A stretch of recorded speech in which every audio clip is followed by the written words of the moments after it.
Hey folks, tonight we're starting off with something a bit lighter. Victorian London, a dusty, gas-lit city of massive dreams, industrial marvels, and poverty so deep it could make you cry. Forget Sherlock Holmes or Queen Victoria's garden parties. This is fog, filth, and foul smells, the kind of place where just surviving one day counts as a small miracle.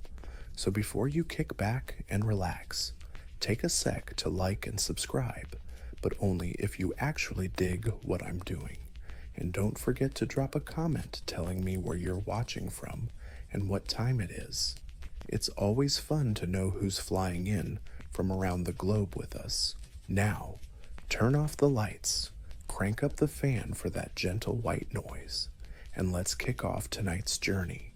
You open your eyes, and the first thing you see is your little brother's foot, inches from your face, dirty, twitching like he's having a nightmare from hell.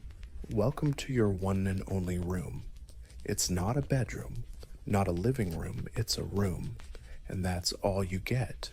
You share it with 6 other people, 1 bed, 2 chairs that look about to snap, and a rat that's been living there so long you're thinking of charging it rent. No, wallpaper, just peeling patches where it used to be. The ceiling leaks when it rains, and even when it doesn't, it drips something you refuse to check out. The fireplace is a fake, the air's damp, and the floor creaks like it's warning you about life's fleeting nature. You're wrapped in a thin wool blanket, probably last washed during the Crimean War, with a straw pillow that might still have some long-forgotten socks mixed in. No plumbing. That bucket in the corner doubles as toilet, bathtub, and emergency water source depending on the day and your level of desperation. You've learned to breathe through your mouth in the morning. It helps a bit. There's only one window, if you can call it that, covered in coal dust and fog, thick enough to drown out everything but the clatter of cartwheels, street vendors shouting, and hacking coughs 3 houses down. You try not to think about how that window opens onto an alley where the butcher dumps scraps and the neighbors keep a goat. Every morning starts with family chaos. You get dressed under the blankets to avoid the cold. You shuffle around the sink like it's musical chairs with fewer prizes, and someone's always knocking over the chamber pot. Yet, this room is still home. You know which floorboard squeaks, which corner leaks, which window rattles right before the neighbor yells about missing boots. You're used to the smells, the dust, the weird sense of belonging. But don't get it twisted. This room isn't cozy or cute. It's your training ground for the day ahead, toughening you up just enough before you step outside. And trust me, the streets are way worse. You stumble out the front door, still half asleep, clutching a half loaf of crumbly bread, and immediately slam into a wall of thick fog. But this isn't the romantic mist from novels. No. This is London's famous pea soup fog, and breathing it feels like trying to suck air through a freezing. Clogged sock, gray skies, gray streets, just gray air. You can't see your fingers, and you're pretty sure that's either a street lamp or a horse ahead. Could be both. This fog isn't just weather, it's a killer. A perfect mix of industrial coal smoke and natural fog. It clings to everything, seeps into your lungs, coats your throat, and gives your clothes that classic London look, black soot streaks that could burn a hole through fabric. You cough, everyone coughs. It's the local soundtrack, right alongside church bells and clopping hooves. Kids cough like chain smokers. Old men cough so hard the windows shake. And doctors, well, they suggest moving to the suburbs. Great advice if you own land and lungs of your own. The smell, oh, it's a complex cocktail of coal smoke, sewer steam, horse poop, and last night's overcooked cabbage. Perfect combo of industrial coal smoke and natural fog. It sticks to everything, seeps into your lungs, coats your throat, and gives your clothes that classic London look black. Flammable soot streaks. You cough, everyone coughs. It's the local soundtrack, right up there with church bells and clattering horse hooves. Kids cough like chain smokers. Old men cough so hard windows shake. And doctors? Well, they suggest moving to the suburbs. Great advice if you happen to own a house. And lungs there? The smell complex. A cocktail of coal smoke, sewer steam, horse poop, and overcooked boiled cabbage from last night. If perfumers bottled this, it'd be called urban misery. And it sneaks into everything: your hair, your bread, your one nice shirt you wear to funerals and job interviews, all soaked in the scent of progress. The worst part, no one bats an eye. People stumble around like they're blind, literally. Street lamps burn all day, but might as well be decorations. You hear someone trip in the alley next door, and someone else swearing as an umbrella vanishes into the fog like a ghost ship. At night, the fog gets even thicker. It slips through cracks, blankets every house. And if you don't keep a candle burning, you might walk straight into a fireplace, or worse, your neighbor's lap. So Victorian London's air didn't just choke you, it branded you, smoked you, and dared you to keep breathing. And you haven't even made it to the market yet. You've dragged yourself out of bed, escaped your smoky lair, and stepped into a gray, gloomy morning. Now your stomach's growling. It's breakfast time. But breakfast in Victorian London was less a meal and more a ceremony in lowering expectations. If you were working class, which, let's be honest, you probably were, breakfast wasn't eggs, toast, or a pile of crispy bacon. Nope, just a brick-hard slice of bread, maybe porridge, if the mice hadn't eaten all the wheat in the cupboard. And tea, always tea, not because it tasted good, but because boiling it probably kept you alive. Milk. That was a gamble, either watered down or worse, preserved, with formaldehyde by some shady vendor who figured child safe was just a vague suggestion.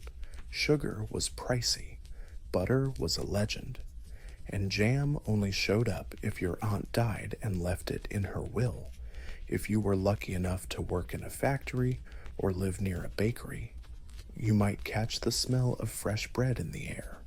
Don't get your hopes up that bread wasn't yours. It belonged to some old guy with a hat and his name on the door. And if you were really unlucky, an orphan, a widow out of work, or just plain unemployed thanks to machines you might find yourself queuing at the workhouse for, a spoonful of watery gray porridge.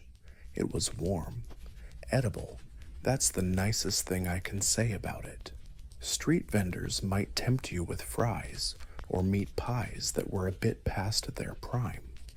But beware, the meat was unrecognizable, the oil ancient, and the risk of stomachache was sky high. Still, the smell was oddly inviting. When you're starving, everything smells like hope. You'd gulp it down, standing wrapped in your coat like a denial cloak. No dining room, no soft morning music, just cold fog, clinking wheels, and someone yelling about stolen coal. Your stomach half full, your spirit no better off. It was time to face the real beast, the London streets. Welcome to Victorian London's streets, chaotic, massive, smoky, muddy, and miserable. Every step was a gamble, and the streets didn't care if you were late for work or just trying to cross without getting trampled. First up, no sidewalks, or if there were any. They were tiny, cracked, and so crowded that using them was just a polite suggestion, not a safety guarantee. The roads were filthy battlefields filled with horse hooves, carriage wheels, and mud ankle deep. Horse-drawn carts sped by. Horse-drawn carriages took corners, like they were flying one wrong move, and you'd face-plant into a puddle that smelled like something died in it, because something definitely did. Watch out for the gutters. They ran down the middle of the street, carrying all the city's garbage, rotten vegetables, dead rats, coal dust, slop from upstairs windows, and the occasional lone shoe with no foot. Crossing those gutters without slipping required Olympic-level balance or a long stick and zero pride. But it wasn't just the terrain. People wanted to mess with you too. Street kids darted around like caffeine-fueled squirrels. Pickpockets accidentally brushed against your coat, and vendors shouted about eels, smoked fish, or some mystery meat. Everyone yelled about everything. The cops tried to look important while ignoring most of the chaos. If someone got stabbed, they might amble over if their shift wasn't over, or they hadn't been bribed to look the other way. The air was thick with dust and smoke, now mixed with horse poop and pipe tobacco. And somewhere in the distance you heard St. Paul's bells, or maybe your ears were ringing from someone yelling about chimney soot in your face. Oh, and if it rained, which it often did, the streets turned into filthy rivers. Nobody handed you an umbrella, and nobody batted an eye. You just tightened your coat and slogged through, hoping your boots didn't melt away, and that was just your commute. Survive the streets, and you might live to find work, or at least something that pays enough to buy bread and keep rats off your feet. You dodged gutters masquerading as streets, avoided horses and thugs. Now it's time to earn a living if the city lets you in Victorian London. Having a job wasn't a status symbol, it was a test of endurance, a slow decay while clutching the illusion of stability. If you were a man, maybe you got lucky and worked in a factory 12 to 16 hours a day, 6 days a week for wages barely enough to feed a well-behaved cat.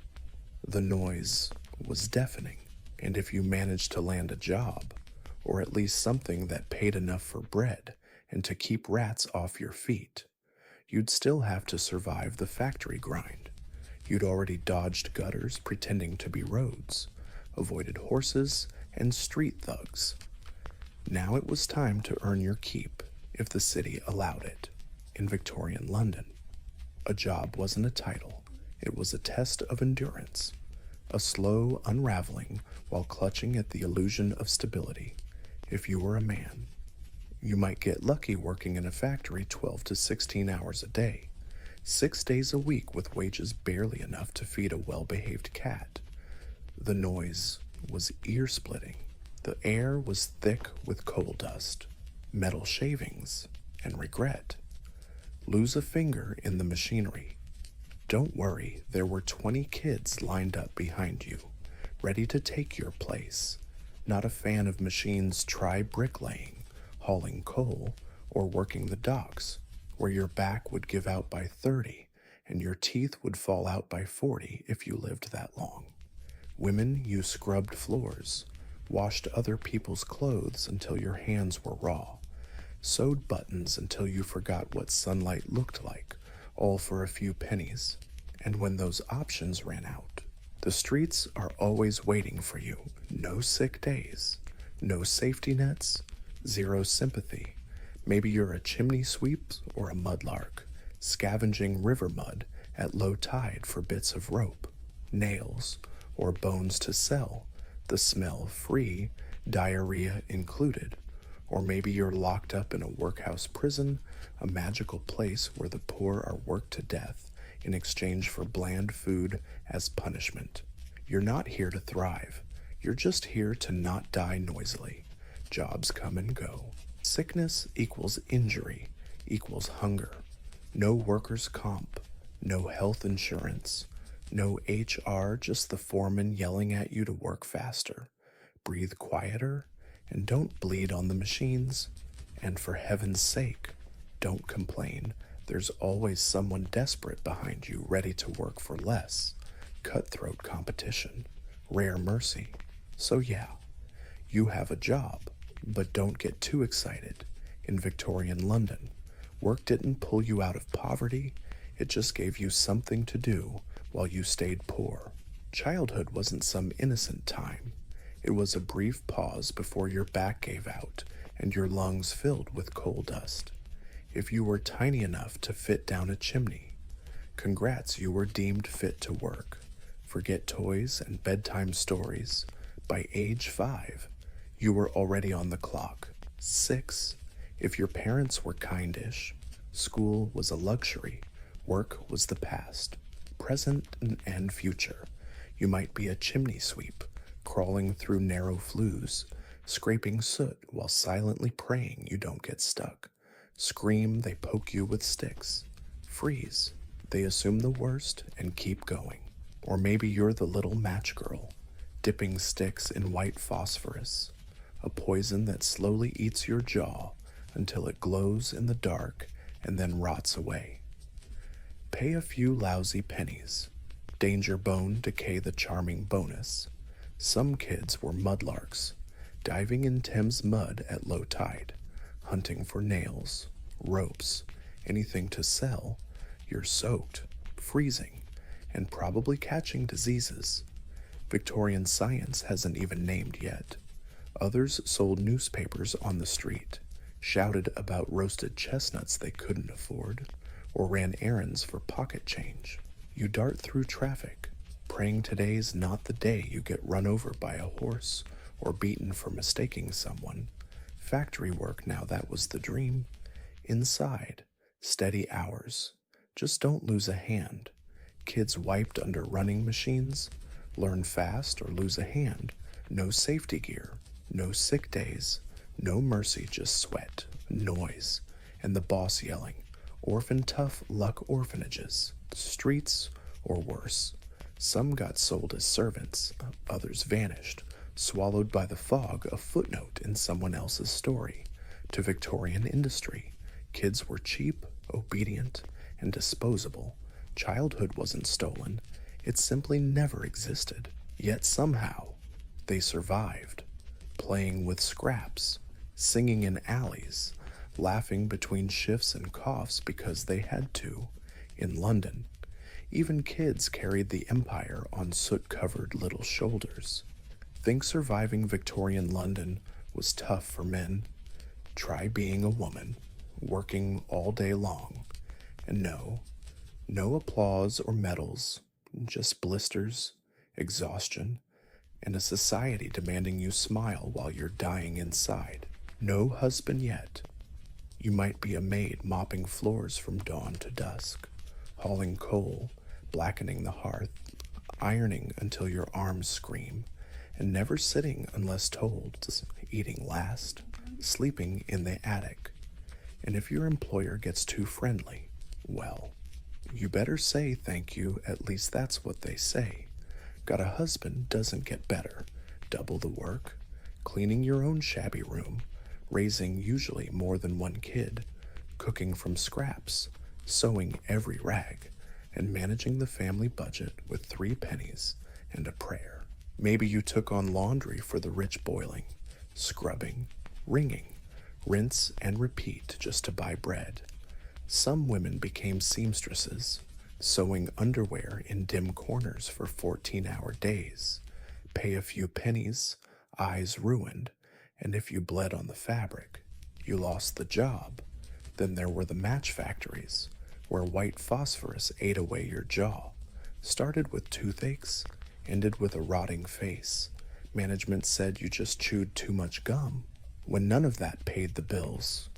Or if you were widowed, orphaned, or just plain unlucky, the street was your only option. Prostitution, legal-ish, unofficially ignored, socially condemned. You might scrape enough for food and rent, or get arrested, beaten, or worse. Protection, just wool gloves and a dash of luck. Victorian London women had to be silent, clean, obedient, and always busy. You were the family's moral center. Even if your home had no floor, no fire, and no future, no benefits, no maternity leave, no safety net, just other women. Sometimes kind, sometimes brutal, all trying to survive the same nightmare. But survive they did, with cold determination, whispered jokes, and backs bent from centuries of unpaid labor, and they still found time to comfort their kids and sweep the yard because someone had to. You might dodge horse-drawn carriages, survive the soot, maybe even hold a job, but in Victorian London, you couldn't dodge disease. It was everywhere in the water, the walls, the air, and probably in the meat pie you had for lunch. Disease doesn't knock politely.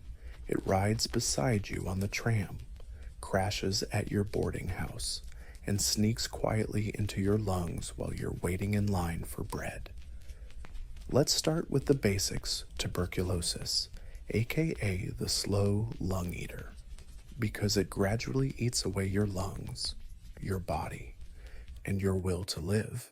Persistent, deep cough, sometimes bloody. Everyone knows when someone's sick. Most folks just keep working until they drop. Then there's cholera. The sudden slap in your drinking water. 1 minute you're fine, the next you're puking, dehydrated, and desperately trying not to embarrass yourself in public. It spreads faster than gossip. The whole street goes dead silent. The local water pump gets chained up too late. By then, you're already toast. Typhoid, scarlet fever, diphtheria regulars at this grim party. Each disease has its own personality, but they all share one thing: they hit the poor the hardest. No money for doctors, which you don't have anyway, so you're stuck with herbal remedies, grandma's secret poultices, or hoping for a miracle. Of course, there's always laudanum, the crowd favorite mix of booze and opium sold openly. Got a fever? Take laudanum. Stomach ache? Laudanum. Sad your 8th kid just died. Double the dose. You might still die, but hey, at least you'll be blissfully relaxed when it happens. And doctors sometimes well-meaning. But medicine was mostly guesswork. Latin flying around. Leeches still trending. Surgery without gloves. Disinfectant was just a dream of listers. Your chances with some random street barber about the same. Disease doesn't discriminate, but your living conditions sure help it pick you faster. No sanitation system, no ventilation, 10 people crammed into one room.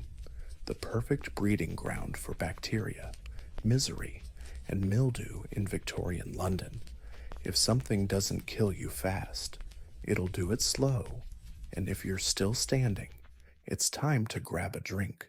You're drenched in sweat, your coal dust-caked shirt sticking to you, lips cracked, throat sandpapered by soot. Want some water? Sure, but in Victorian London, water wasn't your buddy. It was a porcelain-handled pistol, starting with the Thames, the city's lifeline. It was also a toilet, an industrial dump, a pet cemetery, and to add some special flavor, the main source of drinking water. Imagine a stew pot full of rotten veggies, chemicals, dead dogs, human poop, and rotting fish flowing right past Westminster. Now pour yourself a glass and say, cheers. Don't worry, the water company said it's filtered, meaning the water passed through a layer of gravel that's just wishful thinking and maybe someone's old boot. If you lived in a working-class neighborhood, your tap probably pulled water from a public pump shared by 200 neighbors and 3 nearby factories. And the worst part, you might not even realize how deadly that water is until it's too late. Cholera loves dirty water, typhoid too. They swim around in the pipes like tiny sharks. One family wiped out in days. One shared bucket, one dirty chamber pot, one puddle from the wrong pump, and boom, you're front page news if you're lucky. Bathing cute idea. Most people didn't have bathtubs. If you were middle class, maybe the whole family shared one bath a week. If poor, it was a tin basin in the kitchen, once a month if that, and that water had to double as laundry rinse, dishwater, and a soak for aching feet. Hygiene required creativity. The government finally started building sewers, thanks to the Great Stink of 1858, when the Thames reeked so bad Parliament had to flee its own building. It took a stench to get things moving. Before that, you boiled water when you could, or drank beer, the safe drink of Victorian kids and adults alike. Bland, warm, a bit fizzy, but salvation nonetheless. So, in Victorian London, you could die from a glass of water. The challenge wasn't just avoiding thirst, it was avoiding where thirst led you. You tried honest work. It was long, dirty, and paid less than yesterday's bread. Water could kill you. The factory definitely would. And the rent collector didn't care about debts. So what's left? Crime. And in Victorian London, that wasn't just a ticket. That was your career path. Start small. Maybe you were a pickpocket or a dipper in slang. You'd blend into the crowd near the market, bump someone lightly, then vanish with their pocket watch or purse. Charles Dickens made Oliver Twist famous, but real-life pickpockets didn't get musicals.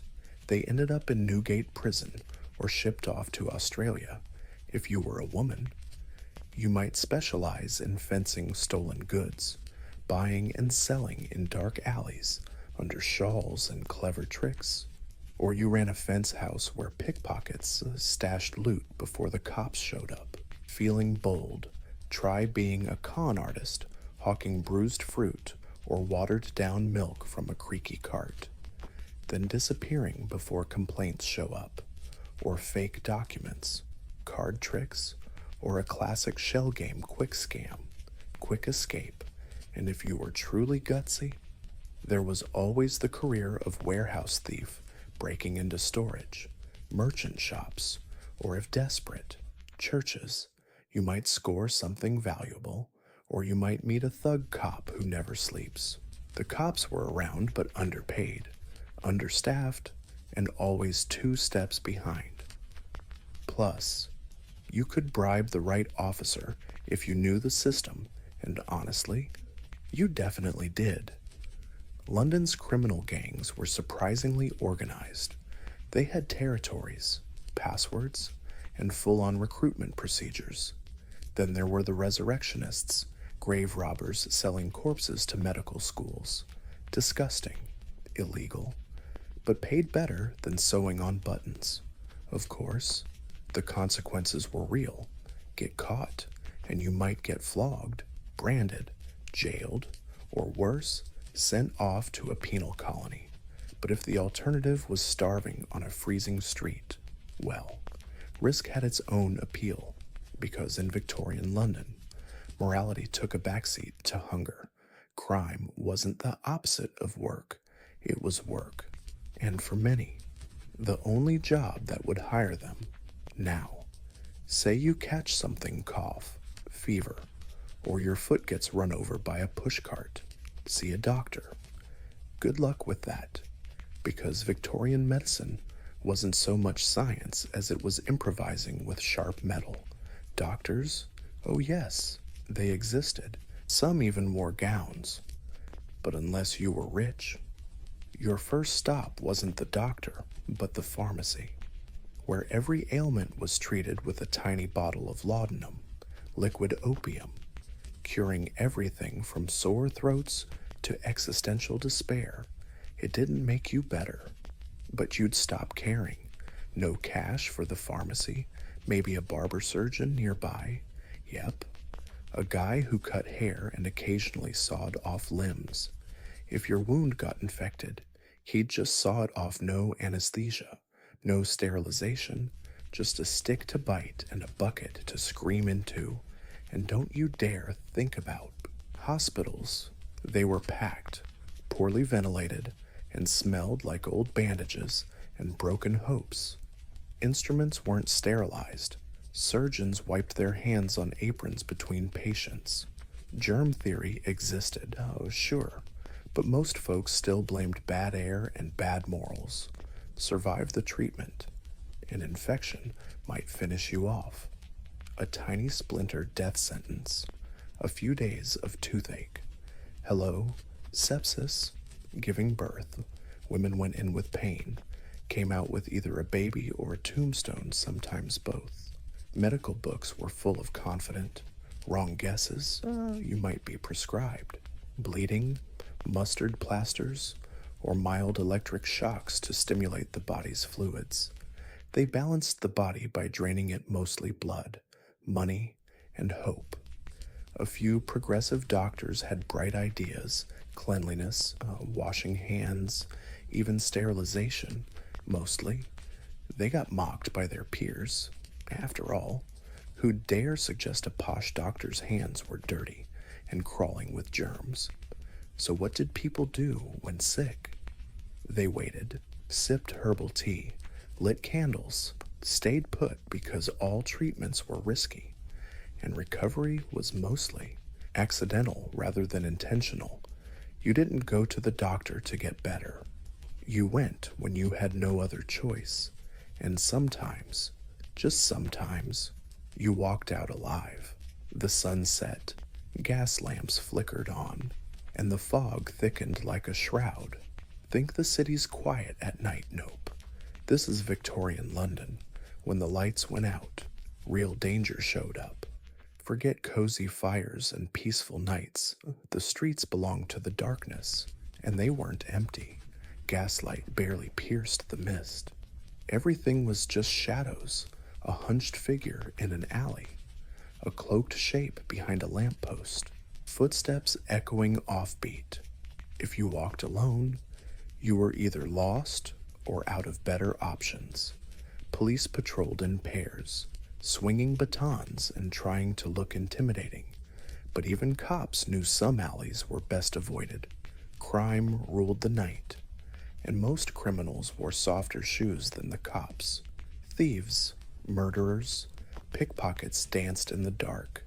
If you found yourself near Whitechapel or Limehouse, you held your breath and hurried, not because of ghosts, though the fog could fool you, but because someone might be watching, and in 1888 that someone might be holding a knife. If you were a woman, danger tripled. Men stared from street corners. Offers whispered. Some didn't bother whispering at all. Darkness hid everything faces, screams, sometimes bodies. Even indoors wasn't safe. Tenements creaked. Rats scratched behind walls. Fights broke out downstairs, ending with broken glass or broken bones. Sometimes someone vanished, and no one bothered asking why. And don't forget, the fires. Chimneys spat sparks, stoves tipped over, oil lamps spilled flames on beds. No fire alarms, no quick response firefighters, just neighbors yelling and throwing buckets of water on flames they couldn't control. If you had to go outside, you carried candles or lanterns and prayed they wouldn't go out in the wind or, worse, draw attention, because in Victorian London, night wasn't for resting, it was a risk. The poor didn't sleep soundly. They dozed lightly, one eye open, listening to creaking stairs, and for many, morning was just a checkpoint to survive, or at least, that's what you thought, because in Victorian London, light wasn't a friendly guest cutting through thick, suffocating fog. It hung low like a living thing, a greasy gray veil made of coal smoke, mist, soot, and the weary sighs of 1,000 overworked steam engines. It wrapped around buildings, sneaked through cracks, and clung to your lungs like an unwelcome houseguest who never leaves. You coughed again. Really. You never stopped coughing. The fog made your throat itch, stuck to your skin, and glued your eyelashes together. Everyone coughed. It was part of the daily soundtrack: church bells, clopping hooves, and someone yelling about turnips. You wiped a window. Your cloth turned pitch black after washing your hands. The water ran black, too. Clothes, no matter how much you washed, still smelled of smoke and a faint hint of despair. Even the curtains were coated in soot. They hung heavy, stiff, like they'd seen too much bad stuff. You thought about opening a window, then remembered what was outside: dirty, smoky haze, and the smell of 100 chimneys fighting for dominance. Just awful. This was normal. Londoners lived in permanent twilight. The sun was just a rumor. People squinted to read. Kids were pale as ghosts. Plants on windowsills suffocated. Forget drying laundry outdoors unless you liked wearing soot-stained clothes with a hint of arsenic during famous great smogs. The air got so thick you couldn't see your own feet. People got lost going home. Buses crashed. Boats collided on the Thames. In 1873, one fog lasted 5 days straight, killing over 270 people. The city barely blinked. Of course, the poor suffered way more. Their fires burned cheap, filthy coal. Walls were paper thin. Their lungs were weak. Kids wheezed all winter like old dogs. If you grew up without bronchitis, tuberculosis, or mysterious black phlegm, you were basically a miracle, but you kept living. You stoked your fire. You stepped outside. You pretended not to smell the air, because in Victorian London, the fog never really went away. It was just waiting for you. If you thought Victorian London was all coal dust, disease, and screams congrats, you're mostly right. But even in the darkest corners, under the weight of poverty and fog, there was something very human, weirdly enough. Kindness still survives here if you squint hard enough to spot it. Maybe you catch it in a loaf of bread quietly shared between neighbors when a family's broke before payday, or in the woman who gives her last coin to the bleeding. Barefoot kid, no rewards. Just a nod and a rare smile precious, even in the darkest corners, slums, alleys, work prisons. People care sometimes, imperfectly, but enough to prove the city hasn't crushed them completely. A mother sharing a warming brick on a freezing night. A chimney sweep helping a kid not get stuck on his first climb. A dying man handing his shoes to someone still strong enough to work. Not heroic gestures, just tiny, quiet things more valuable than gold, where hope is a luxury rationed out sparingly. Pubs help too, sure. They're noisy, grimy, packed to the brim, but oh so crucial. They're where folks gather to sing, joke, and drown their wounds and sorrows. You might not afford meat, but you can still share a laugh over a watered-down beer. Even street performers, cheap story-sellers, and the blind violinist on the corner, they all patch together some kind of comfort. A reminder that not everything in this city is out to get you. Kindness here isn't naive. It's practical, born from shared pain. Because when the system forgets you, when the rich pretend you don't exist, your only safety net is each other, and so despite the dirt, disease, and fog, people still love, marry, raise kids, and hope. Because if you can find kindness in the gutter, a warm hand in the cold, a crumb of bread, a half-remembered lullaby, maybe this city hasn't won yet, not by a long shot. After 14 chapters of choking fog, rats in the walls, poison water, and toothless drug dealers pushing opium for broken legs. Ask yourself, could you survive Victorian London? Probably not. Let's be clear, this city was no place for comfort. It was built on coal, sweat, and crushed spines of poor workers. Every day was a fight against hunger, disease, landlords, factory bosses, cops, and the creeping feeling the world forgot you. Modern conveniences, soap, antibiotics, light switches didn't exist. No social safety net, no universal health care, no days off, just a toxic foggy morning, and your only goal, don't die before dinner. You'd miss things like toilets, toothpaste, water that doesn't try to kill you. You'd wonder why people stare when you brush your teeth or ask about veggies. You'd miss baths. Oh, you'd miss bathing like crazy. And yet, people survived. They endured not because they were superheroes, but because they had no other choice.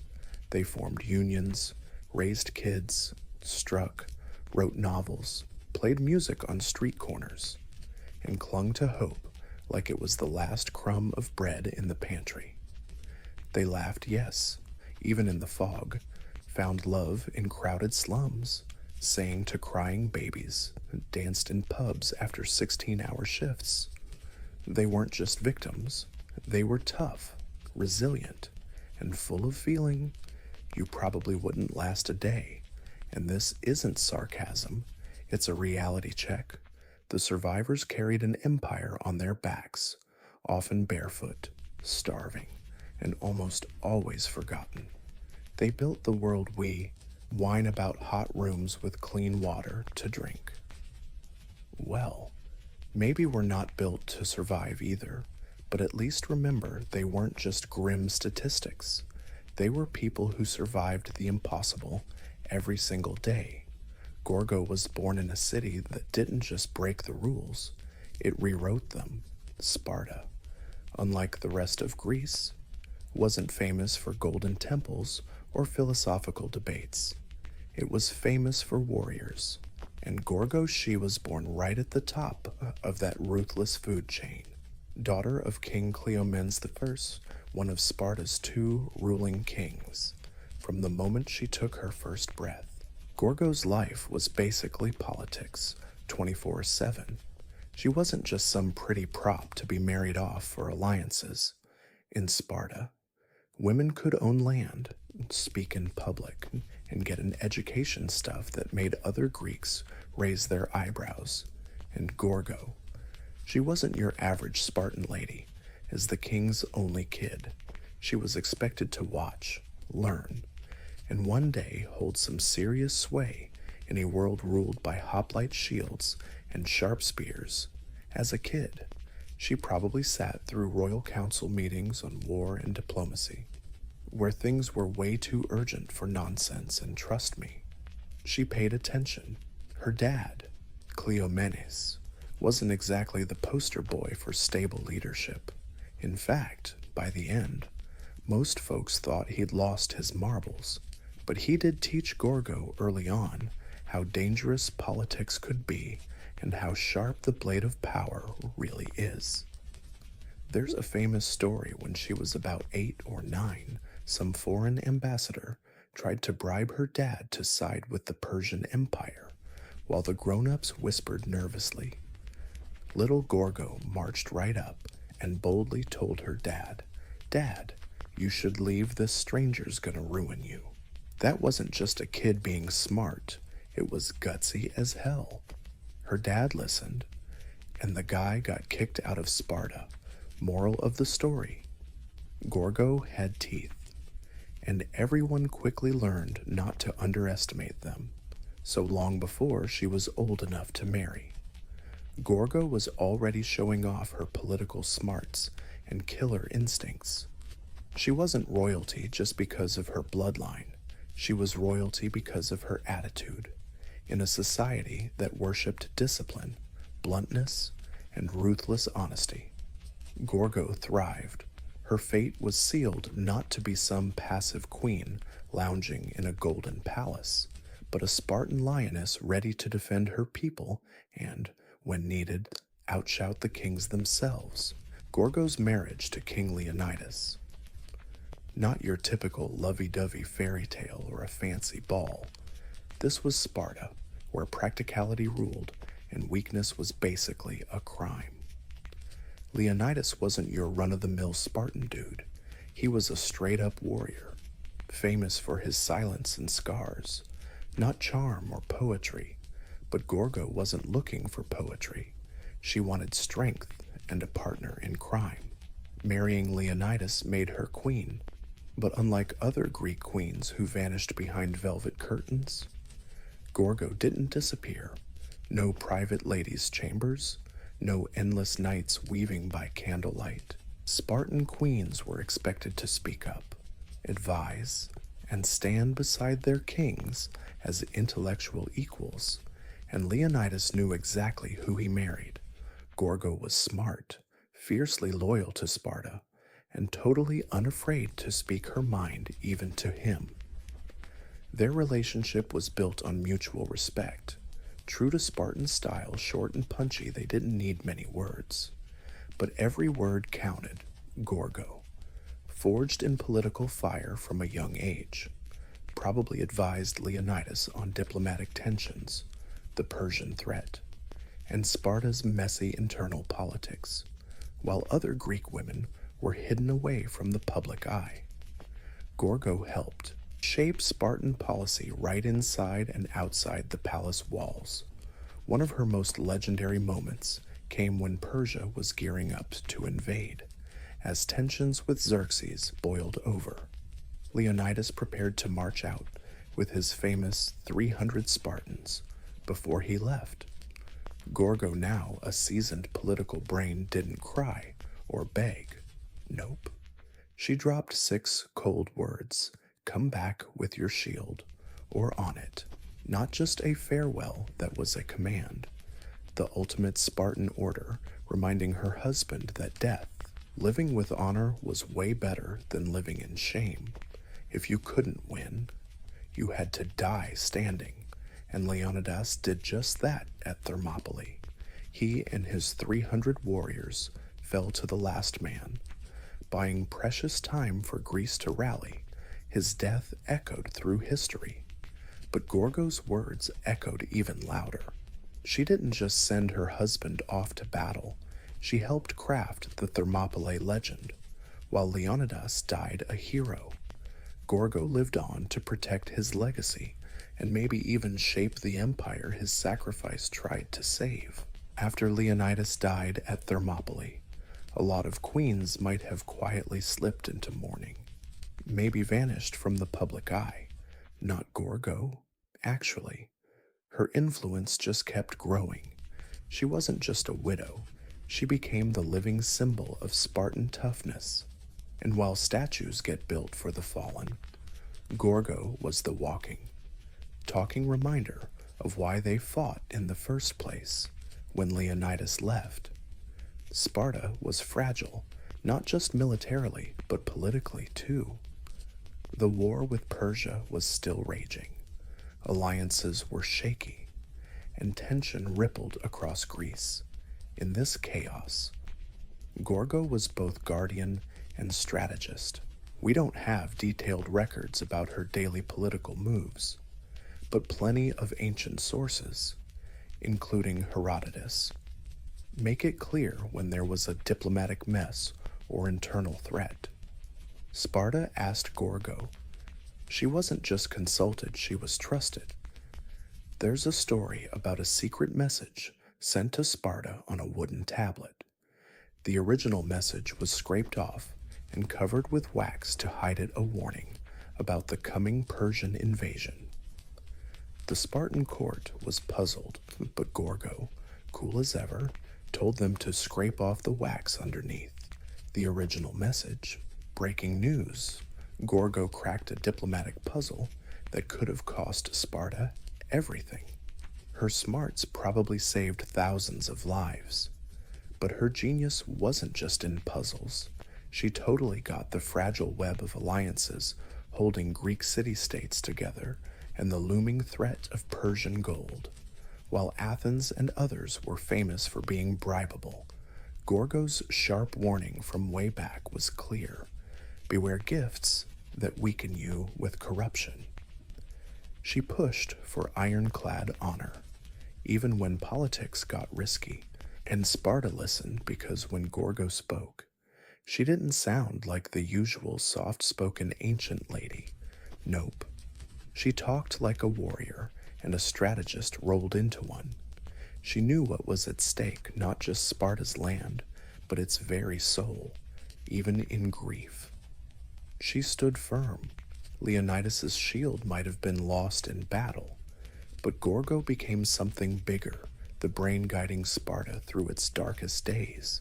To get why Gorgo mattered, you gotta understand what it meant to be a woman in Sparta, and Gorgo turned that rare privilege into something almost legendary.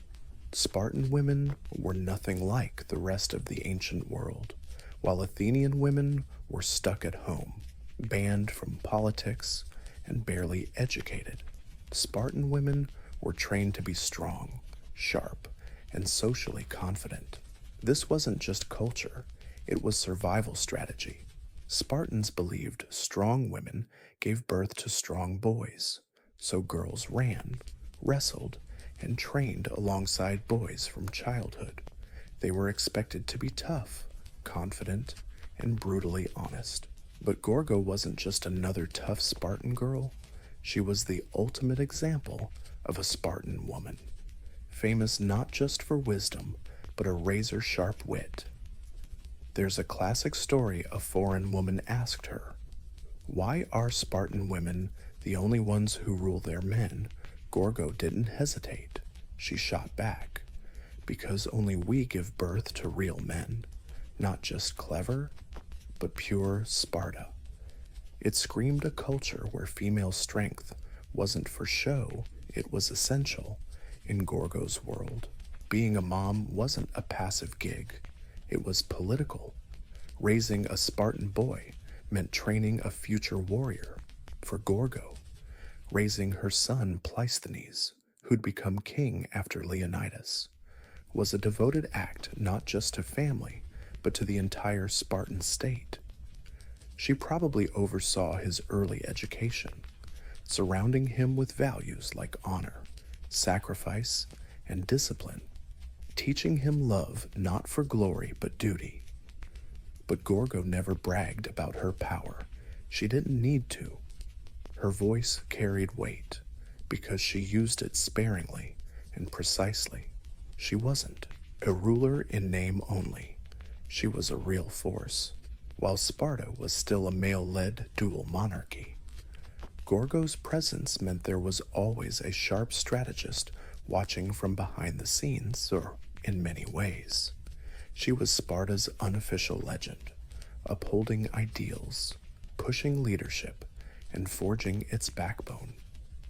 Gorgo didn't just redefine what it meant to be a queen, she redefined what it meant to be Spartan. Leonidas's death at Thermopylae was a gut punch, not just emotionally, but politically. He became a martyr for all Greece, a symbol of resistance against Persian tyranny. But Sparta couldn't afford to mourn long. The war was still on, and decisions made in the following months would decide the fate of the entire Greek world. And even though Gorgo held no official title, her influence didn't die with her husband's body. With her son Pleisthenes still a minor, a regent had to step in. History books don't list Gorgo as the official regent, but we can bet she was the guiding hand behind his education and the political moves made in his name. This wasn't a time for grieving moms. It was time for cold calculations. The Persian threat hung over them, and Greece was deeply divided. Athens wanted to fight at sea, Sparta on land, fragile unity at best. Maybe in this crucial moment, Gorgo became the unofficial advisor to Sparta's Gerousia, the Council of Elders. She understood Persian cunning and Greek pride, and more importantly, She knew how to balance Spartan honor with harsh survival. Sparta couldn't be reckless or weak. Gorgo had seen what unchecked ambition did to her father, Cleomenes, and learned the tightrope walk of power. She was there as Sparta debated next moves march north again. Join the naval battle at Salamis, or guard the Peloponnese and let the rest of Greece fend for itself.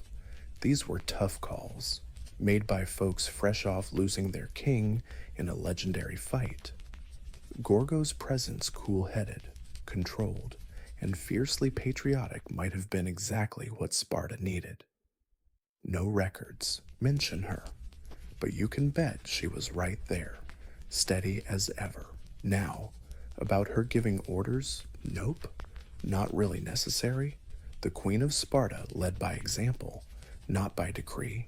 Just her existence, that steady presence, was leadership all on its own, in a city obsessed with honor.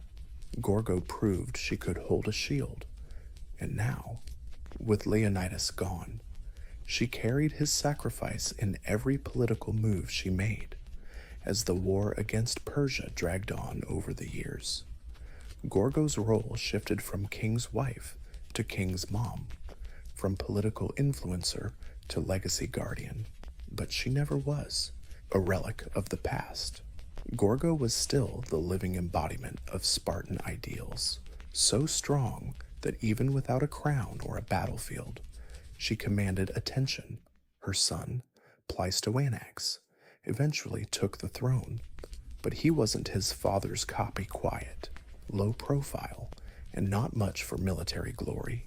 Pleistocanax ruled under the looming shadow of Leonidas, and behind him was still Gorgo, who raised, shaped, and made sure he got what it meant to carry a hero's blood. But what made Gorgo stand out wasn't just her ties to two kings. It was her smarts, her reputation, and the rarest thing she's mentioned in multiple ancient sources, a huge deal for women in classical history. Herodotus, the so-called father of history, mentioned her more than once, praised her wit, and told stories about her puzzle-solving skills and handling political threats. In a world where women were usually just shadows, Gorgo stood out not as a legend, lover, or tragic figure, but as a formidable mind.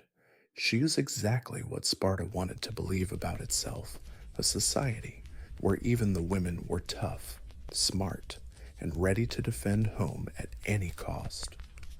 Gorgo didn't need a spear to fight. She battled with words, advice, and unshakable will. Her contribution wasn't dusty battlefields, but war councils and private talks, raising a king and keeping the state mentally strong during its darkest hours, centuries later. Her name remains one of the few ancient Spartan women remembered, not just as a queen, but because she couldn't be forgotten in an era when women's achievements get wiped away. Her sharp tongue, political courage, and smarts left an indelible mark. She didn't inherit greatness, she carved out her own version, and Sparta, brutal and unforgiving as it was, loved her for it. Sparta valued few things: silence, strength, and discipline. But Gorgo turned her voice into one of the sharpest weapons. She didn't talk much, but when she did, her words echoed for centuries. She was living proof that in a culture where words were precious, the right ones could resound louder than clashing shields on the battlefield. Gorgo was a master of Spartan wit, a uniquely verbal warrior. No metaphors or flowery speeches, just truth, cutting straight through the fake hearts. One of her most famous comebacks was when a foreign woman asked, "Why is it only Spartan women can rule their men?" Gorgo's legendary reply, "Because only we give birth to real men, not just to burn a manifesto in 6 words." She summed up Spartan worldview and female power. Only a Spartan could pull that off. With blunt pride and fierce confidence, she wielded words like a general wields tactics. When she exposed a bribery plot against her dad as a kid, she didn't stammer or plead, she warned. When a Persian message was hidden in wax, she quickly found a solution. Gorgo didn't just talk, she strategized with her words, and Sparta listened. In a man's world fueled by swords, Gorgo proved brains could be a battlefield too. Her statements had the rhythm of commands and the clarity of someone who really gets power, not for show, but responsibility. She didn't need to shout to be heard. She made every word a dagger, and what made her words lethal was the truth behind them. No bragging, no sweet talk.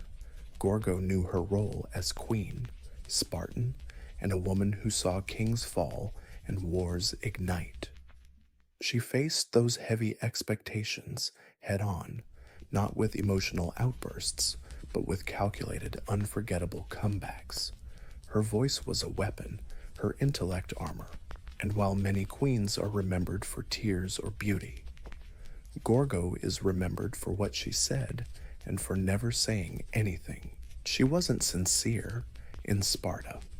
That was the highest form of respect anyone could hope for in her final years. Gorgo lived in a city that never softened, unlike other Greek city-states that blossomed into cultural hubs. Sparta stubbornly refused to ditch its military identity. It stayed rigid, proud, and dangerously closed off, and Gorgo, standing firm like stone and bronze, witnessed the long-term fallout from Leonidas's sacrifice, not just for Sparta, but for all of Greece. Sure, Persia finally got kicked out, but victory came with a hefty price tag. Sparta emerged from the Persian Wars with a shiny rep, hailed as the defenders of Greek freedom. But honor breeds rivals. Athens, fueled by democracy and ambition, grew richer and more influential, slowly turning from ally to nemesis. Tensions rose, and a new storm brewed the Peloponnesian War. This was the battle that would shape Sparta's next generation, including Gorgo's son.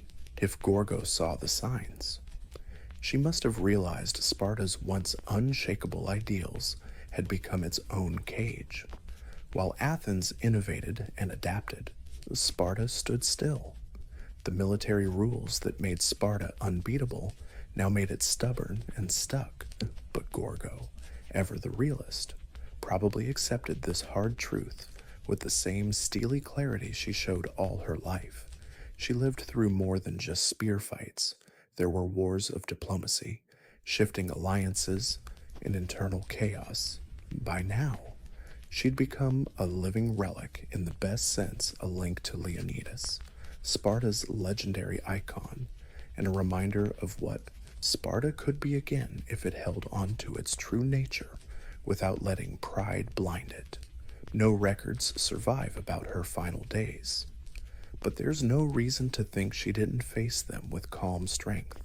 She did more than most men and women of her time.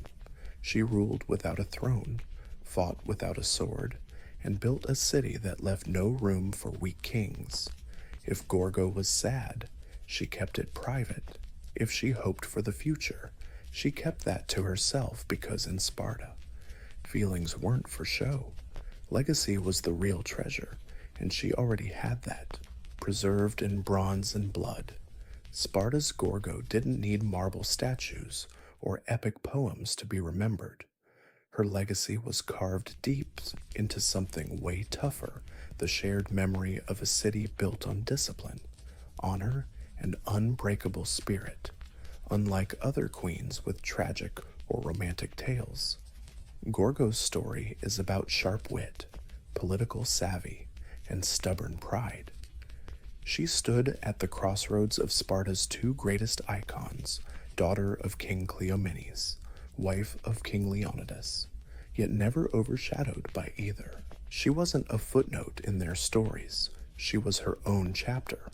Historians still marvel that her name shows up so much in Herodotus's works, not as a passive queen, but as a decisive player in a world that barely recorded women's names. Gorgo cut through the silence like a spear through a shield. What makes her legacy even deeper, she held no official power. She didn't command armies or sit on the throne. She advised, warned, negotiated, and nurtured a king. Through it all, she embodied Sparta's terrifying seriousness, a city that chose death over disgrace, silence over bragging, and action over empty talk. Her most famous line, "Come back with your shield," or "on it," wasn't just a farewell, it was Spartan philosophy, the whole code in one phrase, and even after being repeated, retold, and recycled in modern times. That line still carries the cold fire of its original meaning, a queen sending her husband off to die not with tears, but with an order to keep his honor. Today, Gorgo ranks among the few ancient women remembered not for tragedy, beauty, or scandal, but because she earned respect. She shattered every expectation in a society that loved to set them.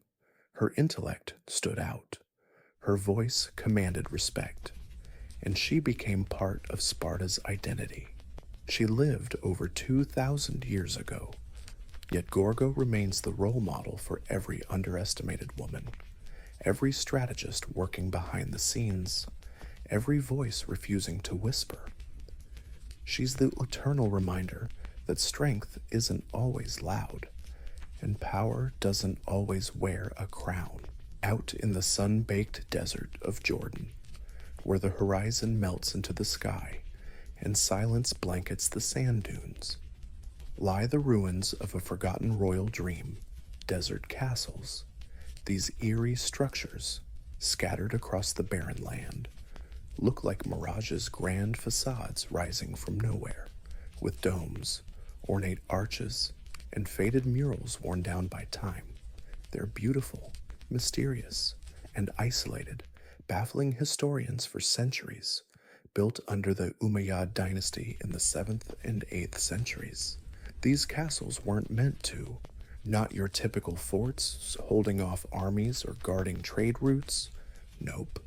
These were luxury resorts, seasonal homes, pleasure palaces, and hunting lodges for the Umayyad elite. Kings, princes, and top officials used them to escape the political drama of Damascus, the Islamic world's capital back then, and instead of running from the desert's harshness, they embraced it. But why build lavish palaces in the middle of a brutal wasteland? Part of the answer's symbolism, the Umayyads were flexing control not just over land, but nature itself. By planting these palaces in the desert, they sent a clear message no matter how harsh the conditions. Their power, culture, and sophistication would bloom. These buildings screamed authority, art, and confidence. There's a practical side to many desert castles sat near seasonal water sources or ancient trade routes, making them pit stops and admin centers. Still, despite their function, the architecture and decor hinted at something deeper. These were places to enjoy beauty and have fun. Walls once glittered with murals of animals, musicians, and even Byzantine-style nudes, a shocker for early Islamic art. There were stargazing rooms, lavish baths, and grand halls with intricate carvings. Today, many desert castles lie in ruins, half buried in the very sand they once fought against. But even in decay, they tell stories from a time when the desert wasn't an escape, but a place of transformation. In those silent stones, the Umayyads left not just architecture, they left an echo of empire, ambition, and luxury born from an oasis. To get desert castles in Jordan, you've got to step into the Umayyad mindset, the first great Islamic dynasty rising from Arabian dust. ruling an empire stretching from Spain to Central Asia. Their capital, Damascus, was a political powerhouse, but the Umayyads were still tribal nomads at heart. The desert wasn't something to flee, it was origin story, the forge that shaped their ancestors. Instead of abandoning the desert, they pulled civilization right into the wilderness. That's the Umayyad way. They were solidifying power in a fast-growing empire. They needed to show off authority while staying legit. What better way to impress local tribes and foreign ambassadors than with grand desert palaces built in an international, imperial style?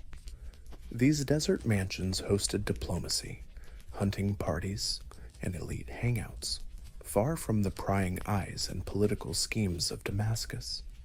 But don't picture rough hunter huts. These were sophisticated blends of Roman, Byzantine, and Persian architecture.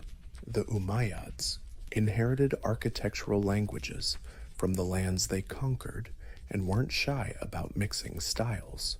Some castles sported grapevine mosaics, fountains with Corinthian columns, and murals full of mythical creatures. This East meets West mashup sent a clear message: the Umayyads weren't just desert warriors.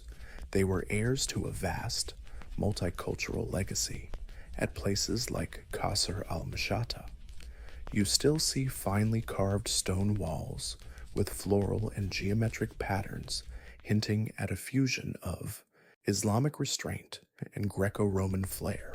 At Qusayr Amra, murals depict bathing scenes, musicians, and even a painting of 6 kings, images of Byzantine, Persian, and Ethiopian lords paying homage to the Umayyads.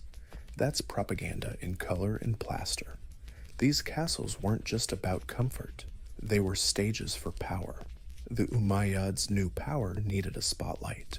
On these desert stages, far from the city buzz, they showcased dominance, luxury, and cultural finesse.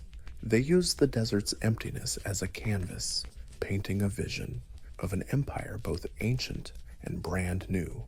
Of all the desert castles, none impress quite like Qusayr Amra, deep in the Jordanian desert. It looks humble from the outside, a dusty, squat stone block, half buried in vast silence. But step inside, and it's a whole otherworld, walls alive with images, colors defying the harshness outside, and murals whispering secrets from 13 centuries ago, built in the early 8th century. Qusayr Amra was probably commissioned by Caliph al-Walid II or one of his princes. It's a pleasure palace and bathhouse rolled into one, part spa, part political getaway, part cultural manifesto. The building features a domed hall, multiple baths, and vaulted ceilings painted with constellations, an Umayyad observatory hiding in the desert. What makes Qusayr Amra special are the murals, covering almost every surface. They depict a world far from modern ideas of early Islamic art. There are dancing women, drunken lute players, hunting scenes, even Greek myth figures like Hercules. One room's ceiling shows the zodiac and planets personified.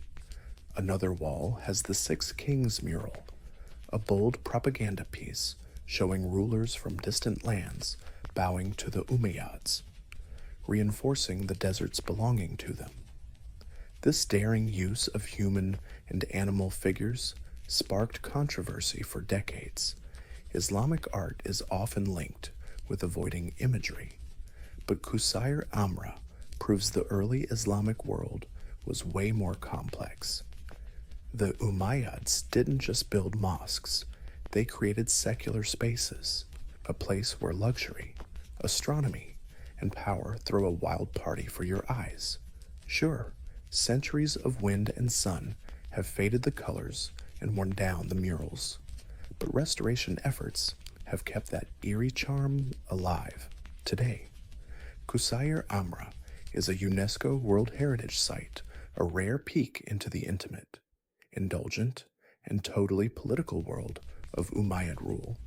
Out in the middle of a dusty field, Qusayr Amra still whispers tales of royal courts, hot baths, and starry ceilings. It's not just a building, it's a desert dream daring to beat the clock. Qasr al-Karana feels like an illusion slowly emerging. From the eastern desert plains outside Amman, a giant, symmetrical limestone box standing perfectly still. From far off, it looks like a military fortress, thick walls, narrow arrow slits, and no visible entrance from three sides. But here's the kicker. Qasr al-Karana isn't a fortress, at least, not in the usual sense. Its secret isn't war. It's a mysterious design with a purpose nobody's quite nailed down, built in the early 8th century. This desert structure is one of the best preserved Umayyad castles, yet scholars are still bickering over what it was actually for. It looks like a fortress, but it's not really built for defense. No ramparts, no water source, and no sign of stationed troops. Those narrow slits let light in, but won't stop any invaders. So why the tough guy exterior? The most popular theory is that Qasr al-Karana was a caravanserai, a roadside inn for merchants, travelers, and diplomats crossing the desert. Around 60 rooms spread over 2 floors around a courtyard, enough space for guests, servants, and animals. It might have also been a meeting spot for tribal leaders, a place where the Umayyad government extended its influence over Bedouin tribes controlling desert routes. Inside, the building shows some real finesse: vaulted ceilings, decorative niches, and traces of plasterwork. The second floor has rooms suited for meetings or negotiations, private enough to get business done, but grand enough to impress. Graffiti carvings on the walls reveal well-educated visitors from various regions, hinting at the place's many uses. Qasr al-Karana is like a puzzle built to look like a fortress, but behave like a fancy lounge. That ambiguity was probably on purpose. In a time of expanding borders and shaky politics, appearances mattered big time. The building sent a message of strength and stability, but also hospitality. Today, visitors wander echoing hallways, peek through narrow windows, and imagine the negotiations, debates, and alliances that once echoed here. It's a castle of shadows and subtlety, less battlefield, more political chessboard in the emptiness of Jordan's desert. Qasr al-Karana isn't a war monument, but a stage for politics and showmanship. Qasr al-Mashata might now be a pile of ruins, but even broken, it still shines with ambition just south of Amman. This Umayyad palace was never finished, but its unfinished frame whispers imperial dreams. Among all desert castles, Qasr al-Mashata is probably the most architecturally complex, and its surviving facade is one of the best examples of early Islamic stone carving left in the world. What leaves visitors and historians gobsmacked are the stunning stone reliefs that once decorated the southern facade, featuring geometric patterns, floral motifs, and stylized animals. The wall is a spectacular mashup of Byzantine, Sasanian, and early Islamic art. It's the Umayyads' visual mic drop: strong, cultured, and open to the civilizations they conquered or inherited. Ironically, most of that facade isn't even in Jordan anymore. Early 20th century, the Ottoman Sultan gifted part of it to the German Emperor. Today, most of it lives in Berlin's Pergamon Museum, a slice of desert glory transplanted into European marble halls. But even without it, the ruins at Mashata are impressive. You can still see carefully laid foundations outlining a huge courtyard, and traces of an elaborately decorated entrance hall. So what was Qasr al-Mashata really meant to be? Most scholars think it was a winter palace, not just a retreat, but a royal statement. Its scale and artistry scream "look at me," aimed at visitors, maybe foreign dignitaries or tribal allies. The palace definitely had reception rooms, private chambers, a courtyard, even a mosque, basically a self-sufficient power oasis in the desert. Then, suddenly, construction stopped. Rumor has it the death of Caliph al-Walid II, who ordered the build, left everything unfinished. Others blame structural problems or shifting political priorities. Whatever the reason, Mashhad was abandoned an empire's dream, frozen mid-build, but even incomplete. Those ruins command respect. Qasr al-Mashhad tells a clear story. The Umayyads weren't just warriors or rulers. They were cultural architects, design masters, and dreamers of luxury in the wildest wastelands. Mashhad might be silent, but its carved stones still speak empire strong, sophisticated, and stubborn. Sounds a bit weird, right? Fancy bathhouses in the desert, but for the Umayyads, hammams were more than just places to wash up. They were ritual spots, relaxation hubs, diplomatic lounges, even stargazing decks, scattered across their desert castles. Jordan. These baths are proof of how the Umayyads brought civilization and comfort to one of Earth's harshest places. Take Qasr Amra, for example. Behind those painted walls lies a full-on Roman-style bath system, changing room apoditarium, warm tepidarium, hot steam caldarium, and underfloor heating, basically the ancient spa package. The tech wasn't new, but the purpose purely Islamic. The Umayyads soaked up knowledge from the lands they conquered and twisted it to fit their vibe, while still keeping their own needs in mind, in a place where water is basically liquid gold. Having a working bathhouse was a major flex, signaling peak wealth and power.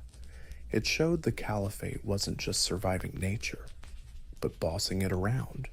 Bathing wasn't just about hygiene, it was social currency. Here, rulers and court officials could unwind, entertain tribal guests, or plot state affairs away from nosy court eyes.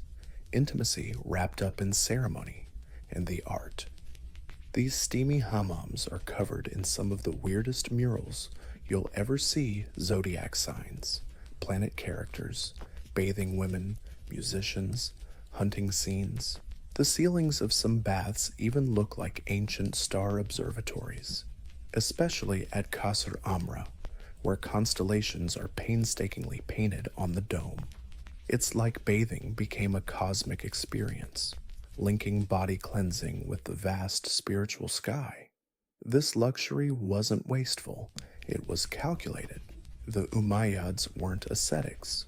They believed flashing their refinement was the best way to legitimize power.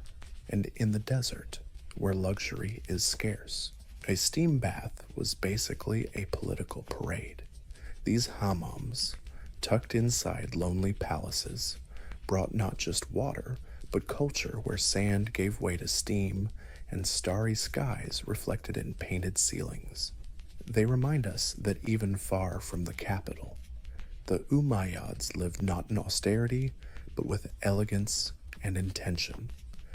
One of the most fascinating and often overlooked bits about Jordan's desert castles is how many seem designed not just for comfort or politics, but for the stars.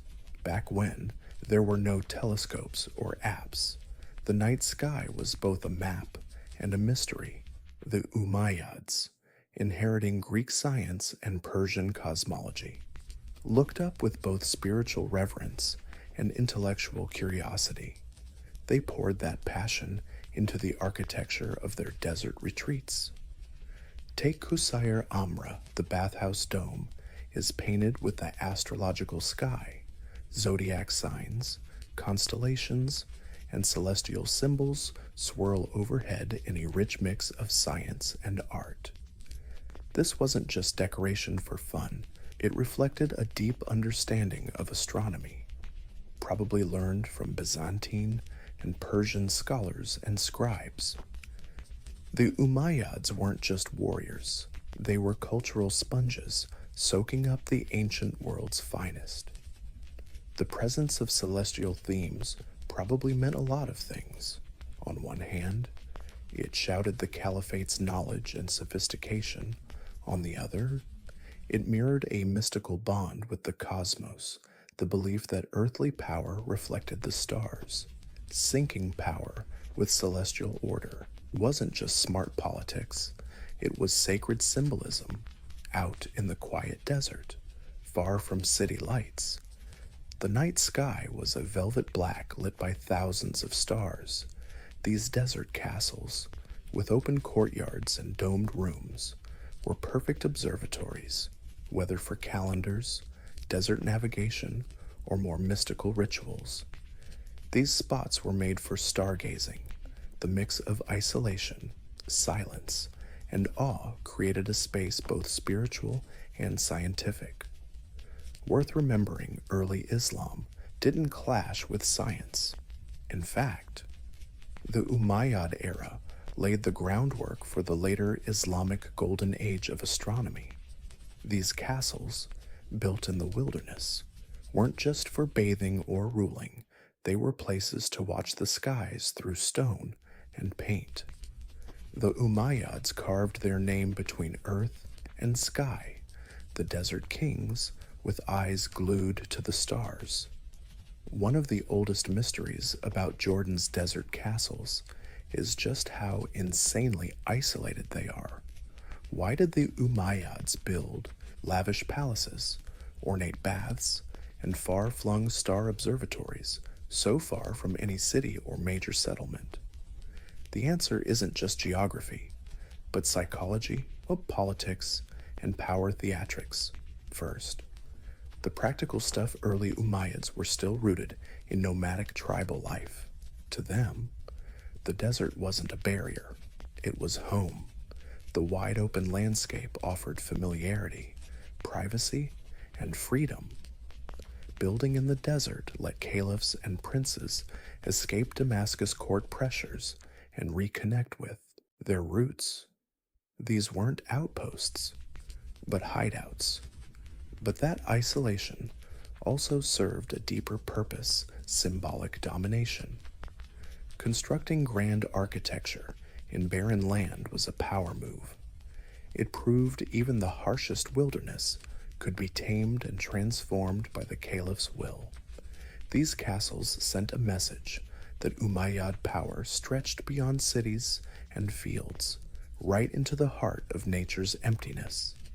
The remote locations also ensured secrecy and exclusivity. This was where sensitive negotiations could go down, where tribal chiefs got wooed with gifts and luxury, steering clear of the rumor mills and political backstabbing in the city. Isolation created space for diplomacy, indulgence, and experimentation, whether mingling with foreign customs or enjoying art frowned upon in stricter religious zones. Plus, these spots were often more strategic than they looked. Some castles sat near seasonal trade routes or key water sources. Others acted as admin checkpoints, watching over Bedouin tribes or serving as pit stops for envoys and caravans. On the map, these places might seem remote, but in the early Islamic empire's geopolitical game, they were well-placed chess pieces. And then there's the aesthetics. The vast emptiness of the desert made the architecture pop. The stark contrast between barren land and intricate stonework turned these castles into Miracle's artificial green oases of culture and style, proudly flaunting their defiance of nature. Far off wasn't a flaw, it was the whole point. Each desert castle silently roared that sophistication, power, and beauty can bloom even where nothing else dares to grow. Jordan's desert castles might no longer echo with the footsteps of caliphs, diplomats, or stargazers, but they still stand quiet relics of an empire bold enough to carve greatness into the emptiness. Today, they serve a new roll windows into a lost world, drawing scholars, tourists, and dreamers who wander their sand-covered halls hunting forgotten stories. Modern Jordan doesn't just see them as historical treasures, but as symbols of cultural resilience. Castles like Qusayr Amra, Qasr al-Karana, and Qasr al-Mshata are now protected sites, with Qusayr Amra proudly wearing its UNESCO World Heritage Badge. Restoration projects, carefully balancing preservation with authenticity, have stabilized murals, cleared rubble, and opened doors for the public to explore. Yet time and nature remain ruthless enemies. The harsh desert climate, brutal sun, dry winds, and sand erosion keep threatening the delicate art and architecture. Conservators face a heavy burden. They're tasked with safeguarding monuments never meant to last 1,000 years, all while battling modern tourism and climate change. But the effort marches on, fueled by the belief these ruins aren't just artistic or architectural gems, they hold spiritual and cultural wisdom for today's visitors. These castles spark wonder and pose the question, how does such beauty exist out here in the middle of nowhere? What does that say about power, art, and survival? Walk through Qasr Amra's painted rooms, or peer out from Qasr al-Harana's narrow windows, and you don't see decay, you see the endurance of memory more broadly. The desert castles remind us that the early Islamic world was way more diverse, creative, and open than most people assume. These structures challenge every stereotype about Islamic art, desert luxury, and east-west boundaries. They reveal a dynasty rooted in tradition but hungry for innovation nowadays. The castles stand alone, surrounded by silence and stone, but they're no longer forgotten. They don't shout, they whisper stories of a civilization that saw the desert isn't some endless void, it's a stage, and despite everything, their stories still drift over the sand dunes, echoing into the modern world. Imagine a world with no numbers, no writing, not even a clue about months or hours. That was the Paleolithic ancestors' playground, yet time still ticked, and humans noticed before calendars, clocks, or language existed. Early folks tracked time by watching nature. Earth's rhythms, light, seasons, sky were their only clocks. The clearest cycle, the day itself. Sunrise and sunset split time into light and dark. But that wasn't all. People quickly learned to watch the moon. Lunar phases were reliable and dramatic, a bright disk growing, shrinking, then disappearing in an almost magical cycle. The moon became the first clock, chopping life into repeatable chunks that later inspired the concept of a month. Fun fact, the word month actually comes from moon for ancient folks. A full moon cycle of about 29.5 days wasn't just a pretty light show in the night sky. It was a guide for hunting, farming, gathering, and preparing for what lay ahead. But the moon wasn't alone. Darkness shifted length through the year. Sunrise spots moved along the horizon, and some stars only popped up in certain seasons. Over generations, communities spotted these patterns and, crucially, passed them on. This knowledge wasn't just observation, it was sacred. To understand time was to understand gods, land, and life itself. The ancients left marks carving bones, drawing symbols on cave walls, and arranging stones to mark the sunrise on solstice days. These weren't just some sloppy doodles. This was humanity's first attempt at tracking time. Some of the oldest calendars date back 30,000 years, bones and antlers etched with tally marks, probably counting moon cycles or menstrual cycles, both pretty important for survival and baby making. No clocks back then, just primitive folks syncing up with nature's cues. Time wasn't some abstract concept, it was the Earth's own heartbeat. It told you when to move, when to hunt, when to hide, and when to hope. Before time had numbers, it had meaning, and before it had a name, it told stories carved in stone, passed down by firelight and guided by the sky above. For ancient people, the moon wasn't just a light in the dark, so it was the sky's own clock. Its phases could be predicted and mesmerized, waxing crescent, swelling to full moon, then shrinking back to darkness before the cycle started over. This roughly 29.5-day cycle is the oldest and most widely observed natural rhythm. Long before civilizations popped up, hunter-gatherers across continents counted moons not years or weeks, but moons. These moon phases became the backbone of the very first calendars. We know this because archaeologists found bones and stones marked with repeating tally patterns, probably counting days between visible moon phases. Some of these artifacts are over 30,000 years old, predating writing and even farming. One famous example, the Ishango bone from Central Africa, has markings many scholars believe correspond to a lunar calendar, possibly tracking fertility or hunting seasons. Why the moon? Because it's the easiest way to see time changing. The sun's shifts are slow and require deep knowledge, but the moon's changes are obvious, altering every few days and giving a real sense of progress for ancient people, especially nomads. This was both practical and reliable. 1 month equals a full moon cycle, and 12 months roughly match a solar year. Though not perfectly, this mismatch would cause headaches later, especially for farming societies needing precise planning schedules. As civilizations took shape, many cultures formalized these lunar calendars: Babylonians, Egyptians, Chinese, Maya, and Jews all used versions of the lunar calendar. Some, like the Islamic calendar, keep it purely lunar to this day.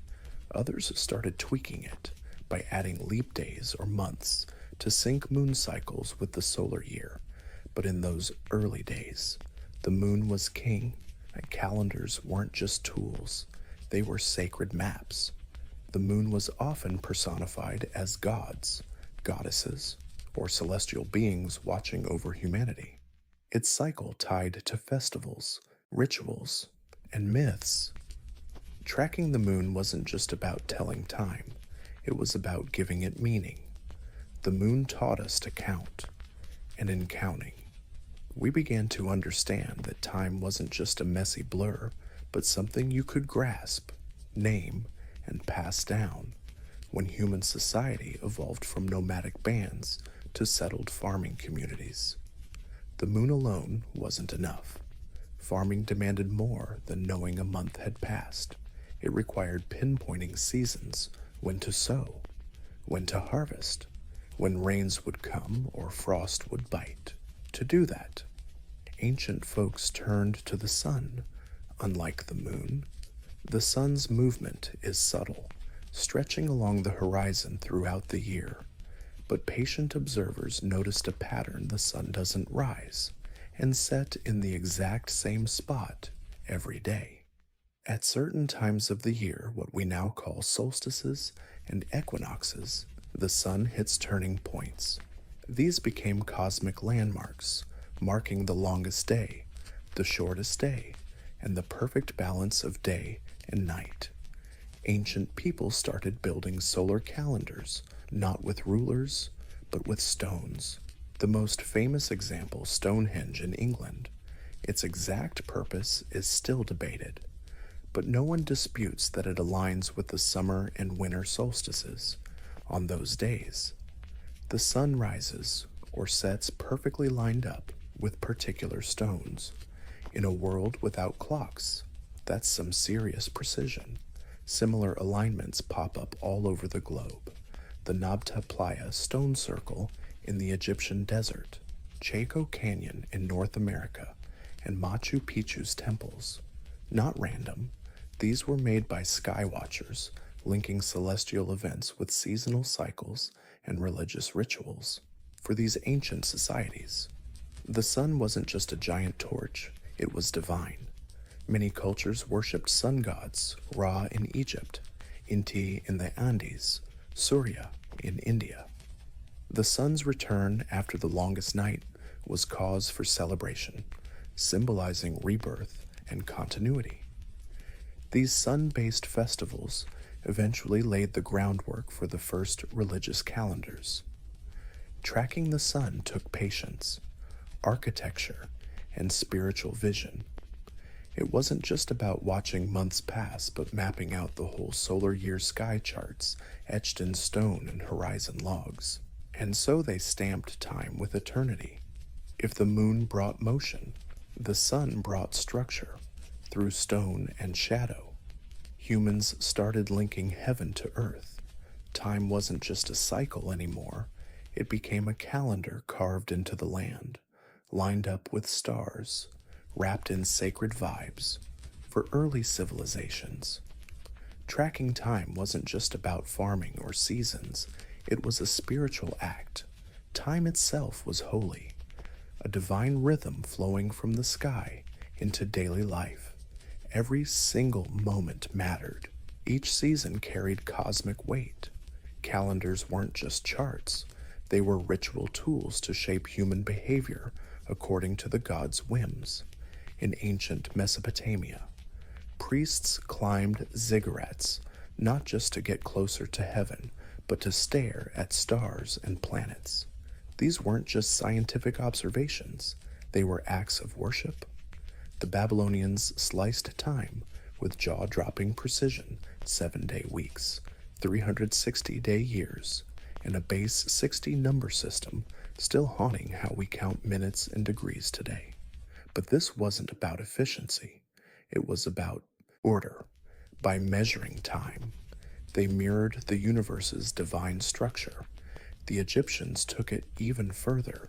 Their calendar, one of the most advanced of the ancient world, was tightly linked to the Nile and the rising of Sirius, the brightest star in the sky.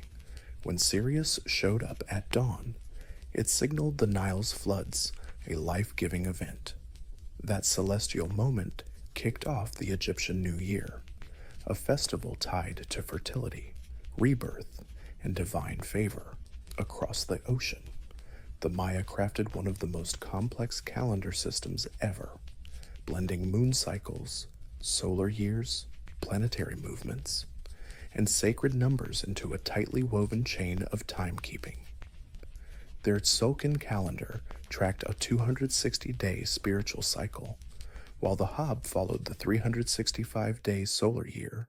Time for the Maya wasn't linear, it was cyclical, holy, and tangled with prophecy and ritual. Every moment had a soul, every day carried its own destiny. Festivals, sacrifices, coronations, even wars were scheduled according to celestial rhythms. Kings didn't just take the throne when politically convenient. They waited for the stars to align too. Skip the calendar was an invitation to chaos, not just in the fields, but in the cosmos, in this world. Keeping time meant holding power, not over people, but over meaning itself. Sacred time ruled ancient civilizations. And through sun, moon, and stars, calendars became more than records of passing days. They were bridges between the mundane and the divine. As civilizations got more complex, the need to organize time beyond months and seasons grew. The concept of a year, a full cycle of Earth, Orbiting the sun slowly took shape. But realizing a year lasts about 365.25 days wasn't a walk in the park. It took centuries of watching, tweaking, and of course, plenty of frustration. Early official years were usually imperfect lunar calendars. Useful, sure, but problematic 12 lunar months only add up to about 354 days, nearly 11 days short of the solar year, over time. This gap caused chaos. Harvest festivals drifted into the wrong seasons, and spring rituals happened smack in the middle of freezing winter. Civilizations had to choose stick with the moon or fix the drift. Most chose to fix it. The Babylonians created lunar calendars, but threw in a leap month every few years to sync things up with the seasons. The Egyptians went even bolder. They ditched the moon entirely and adopted a 365-day solar calendar split into 12 months of 30 days each, plus 5 extra days at the year's end, a breakthrough and insanely accurate for the time. But even the Egyptian year lagged about a quarter day behind the actual solar year, over centuries. That caused noticeable drift. New Year's festivals started creeping later and later. Enter the Romans, heirs to both Egyptian and Greek timekeeping chaos. Trying to clean up the mess? The early Roman calendar was a tangled mess of lunar months and political shenanigans. Months got added or chopped depending on political needs, causing massive inconsistency. It wasn't until Julius Caesar rolled out the Julian calendar in 45 BC that things changed, with advice from Alexandrian astronomer Sosigenes. Caesar implemented a 365-day year with a leap day every 4 years to handle that pesky quarter-day leftover, a major fix, and the first widely used solar calendar across the empire. The year wasn't just a farming tool anymore. It was for taxes, governance, war, and religious ceremonies. The calendar shaped the empire. Inventing the year was humanity's victory over chaos, a bold declaration of order over the swirling sky, and once the year was named, we started measuring everything inside it, giving history a beat and civilization a heartbeat. Once the year was set, humanity's next challenge was breaking it down, slicing hundreds of days into manageable, meaningful chunks. That's where months and weeks came in, two inventions that set the tempo for counting time and turned daily life into something both predictable and sacred. Months, basically, came from the moon. Most ancient societies originally based calendars on lunar cycles, the 29.5-day rhythm between full moons. These 12 cycles make up a lunar year of about 354 days. But since that doesn't line up with the solar year of 365 days, societies started fiddling, adding leap months, tweaking day counts, or just switching to solar months, us like the Egyptians and later the Romans. Speaking of the Romans, they get most of the credit for the month names and shapes we still use today. Their calendar kicked off in March, naming months after gods like Martius for Mars, numbers like September for the 7th month, and emperors July for Julius Caesar, August for Augustus. Political reforms followed, especially Caesar's Julian calendar, which standardized a 12-month solar year with months ranging between 28 and 31 days. But what about the week, that weird 7-day chunk that doesn't divide months or years evenly? Its origins are even more mysterious than astronomy. The Babylonians loved the number 7, picking it from the 7 visible celestial bodies: the Sun, Moon, Mars, Mercury, Jupiter, Venus, and Saturn. They assigned each day to a planet, a habit that stuck with the Greeks and Romans and still hangs around in languages today. The Jews solidified the 7-day week through religious tradition. In Genesis, God made the world in 6 days and rested on the seventh. This sacred pattern got handed down through Christianity and Islam and spread across the West. By the time Rome adopted it in the 1st century, the 7-day week was standard, not because it made sense, but because it meant something. Unlike months and years, the week has no natural basis. It's a human invention, an imposed rhythm on time, but it's stuck, shaping work schedules, religious rituals, and social life for centuries across civilizations. By slicing time into months and weeks, humans created a rhythm for time, and rhythm gave us rituals, rest, and routines. As civilizations grew up, calendars evolved from survival tools into power instruments. Whoever controlled the calendar didn't just control the seasons, but society itself. Taxes, festivals, harvests, royal decrees, even military campaigns all depended on dates. Calendars became political tools, religious declarations, and cultural weapons to build identity, unify empires, and cement power. In ancient Rome, Julius Caesar's chaotic calendar reform wasn't just paperwork, it was a statement. The new Julian calendar, launched in 45 BC, imposed order on chaos. It helped the Roman Empire synchronize management across its sprawling territories from Britain to Egypt. And with July renamed after Caesar, the calendar doubled as a monument to his legacy. Augustus Caesar followed suit, naming August after himself and tweaking its length to match July, because no emperor wants his month to be shorter than his predecessors. In Rome, even time had to flatter power. Meanwhile, in China, dynasties crafted calendars to fit the emperor's mandate. The Chinese calendar, a complex yin-yang system, was more than practical, it was symbolic. New emperors often kicked off new calendar cycles, reinforcing the idea they inherited the mandate of heaven. The calendar reflected cosmic harmony and the emperor's place in it. The Islamic calendar, set under Caliph Umar in the 7th century, started from a political and spiritual event, the Hijra, Prophet Muhammad's migration from Mecca to Medina. Unlike solar calendars, it's purely lunar, which means religious festivals drift through the seasons. But that drift became a unifying thread, binding Muslims across different climates on the same spiritual timeline.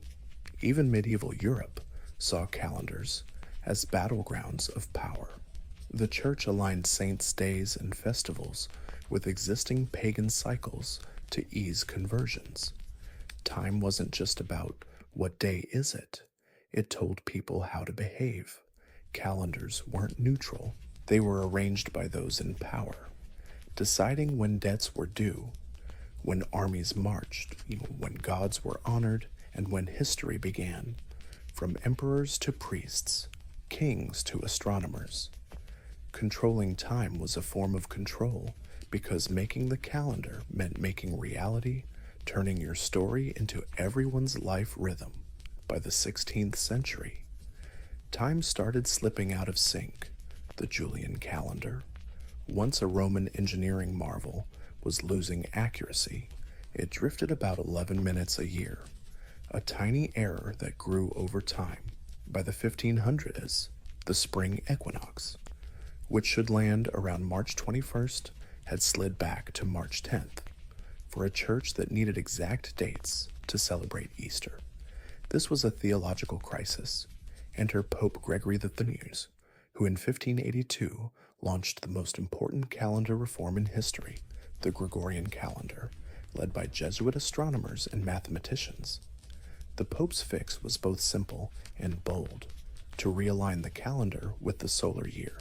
They wiped out 10 days. October 4th of 1582 jumped straight to October 15th. Time got rewritten, but the reform didn't stop there. Gregory's team also tweaked leap year rules. Julian calendar added a leap day every 4 years. But that was a bit too generous.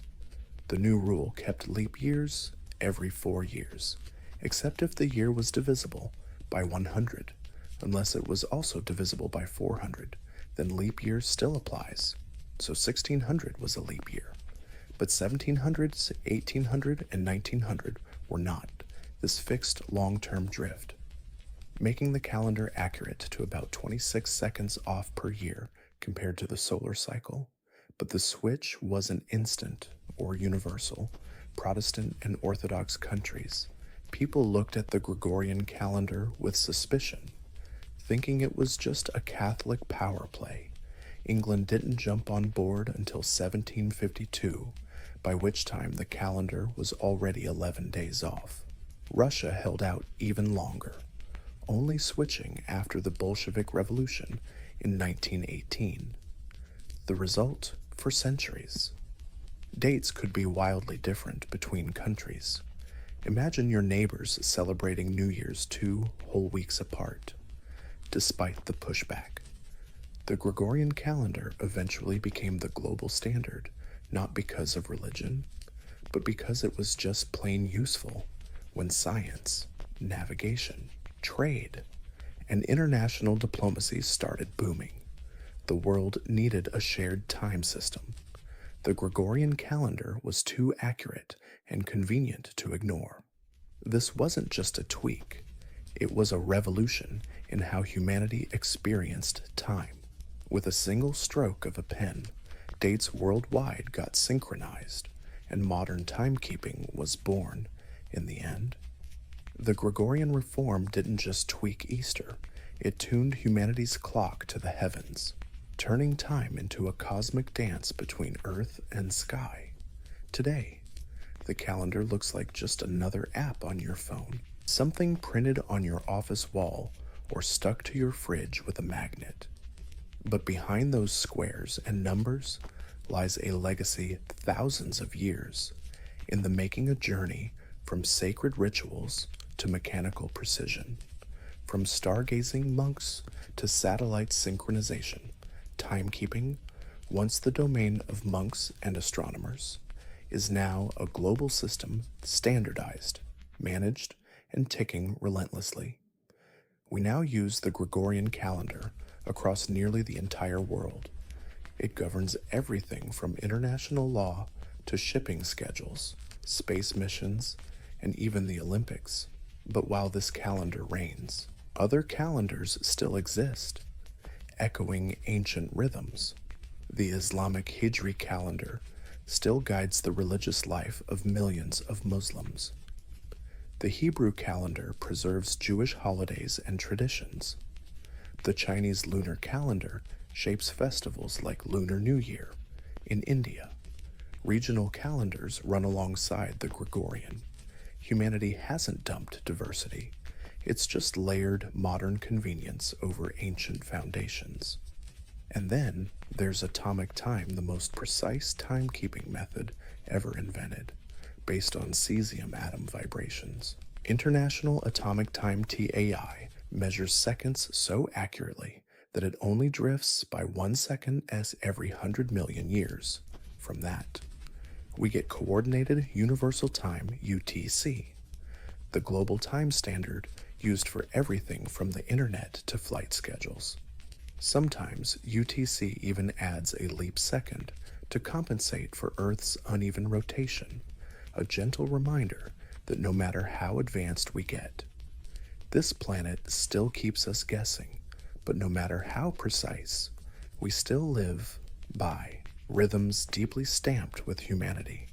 We celebrate birthdays, look forward to weekends, count down to midnight on New Year's Eve, hearts full of hope, just like our ancestors who gazed at the horizon waiting for the sun's return. Today's calendar is both a tool and a tradition. It helps planes avoid crashes. Sure, but it also tells us when to gather, when to rest, and when to remember the past. Behind that cold efficiency is the same urge that pushed our ancestors to carve notches in bones and arrange stones by starlight. The yearning to understand our place in time. When we measure time, we also measure ourselves, our past, our present, and the dreams waiting for tomorrow.